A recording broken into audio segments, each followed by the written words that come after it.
Let's be real. Success doesn't come from what you choose to do every once in a while. It comes from what you do consistently, what you do intentionally. But staying consistent can definitely be a challenge, especially when life gets hard and especially when you don't see instant results. And so in this video, I'm going to give you 3 powerful ways to become more consistent, whether you're building a brand, writing a book, or launching your dream.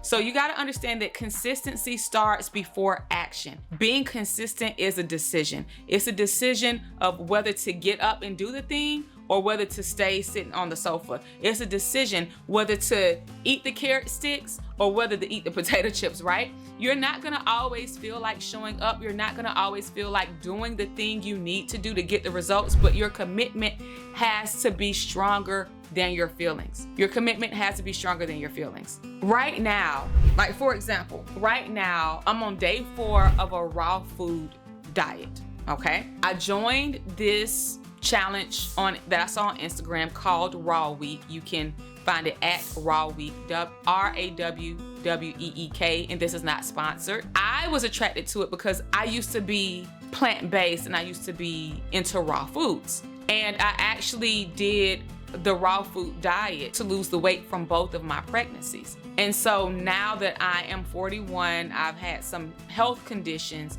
I found myself gravitating back to plant-based eating to regulate my hormones and to shed a lot of the weight.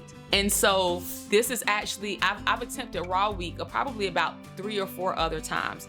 And the other times I would do like raw till 4, or I would cheat a little bit or something like that.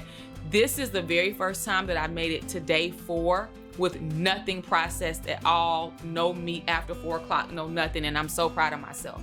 And so there was some key changes that I had to make this time because it's a 5-day challenge, right? But I said I want to go for at least 7 to 10 days. It's a 5-day challenge, so tomorrow will really officially complete my Raw Week. And today I'm on day 4, and I came into this saying I'm gonna be successful this time. But you know what? It has really taken me to be consistent. It's taken me to block out the noise. Like while I'm making my children and my family some chicken wings and some delicious some asparagus and other things, I'm eating cucumber, tomato, and salad. While they're, eating steak or whatnot, I'm eating walnut meat that's in a nori wrap. It sounds crazy, but I'm like, I have goals. I've got goals where I want to get my cholesterol down. I want to trim some of this weight off. I want to be my healthiest, best self by the time I'm 50 years old. So I've got to start that now, right? And I understand how inconvenient it can be to be consistent and to eat like this. But even though I didn't always feel like it, and even though it wasn't always convenient, I still showed up. Case in point, the other night, you know how like when you go grocery shopping, you don't always feel like cooking because you done spent so much time grocery shopping, now you're tired. It was one of those situations. So me and my husband, we went grocery shopping, and then afterwards we were like, let's get something to eat. He wanted pizza. So we got some pizza and some wings for him and the kids. And he was like, before even that, he was running around. We were trying to find something for me to eat. I ended up saying, don't worry about it, I'm good. And plus it's getting late. I don't want to eat after a certain time.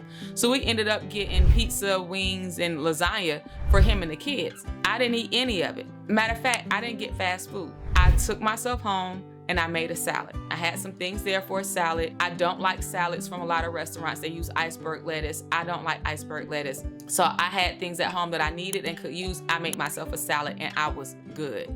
That was an example of a time when I showed up for myself to stay committed to my goals, even when I didn't really feel like it, okay? So you gotta understand that we will tend to lose consistency when we make things too big.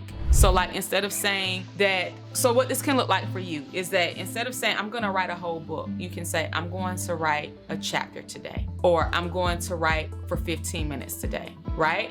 One of the easiest ways to maintain consistency without feeling overwhelmed is to break your goals into micro goals and to celebrate each win, because it's your progress that fuels consistency. Another personal example of this that I would like to share is my workout routine. So I have been doing half marathon training for quite some time, and I was like putting all this pressure on myself to work out 5 to 6 days per week because I felt like that's what would help me to accomplish my goals faster. But the reality is that my children are student athletes. I am a doctoral student. I have a lot going on. And so I didn't realize that putting this pressure on myself to work out 90 minutes per day, 5 to 6 days per week was just extra undue stress. So what I did in order to stay consistent, I took the stress off. I said, you know what? If I can work out for 30 minutes a day, a minimum of 30 minutes a day, my goal is to work out for at least an hour, but a minimum of 30 minutes a day, every other day, that's a schedule that I can maintain. So that's gonna help me to stay consistent. I've given myself time parameters. I've put myself on a pattern. Now, if I can work out every day, cool. But I know at least every other day, it gives me a day of rest in between. I can maintain progress and I can maintain consistency by literally breaking it up into smaller micro goals, all right?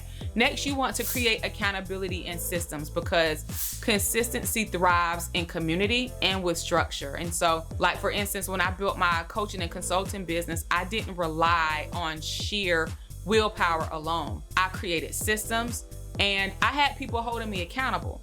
And these were not free accountability partners. Oftentimes the people that were holding me accountable were the other people that had invested in the same programs that I had invested in.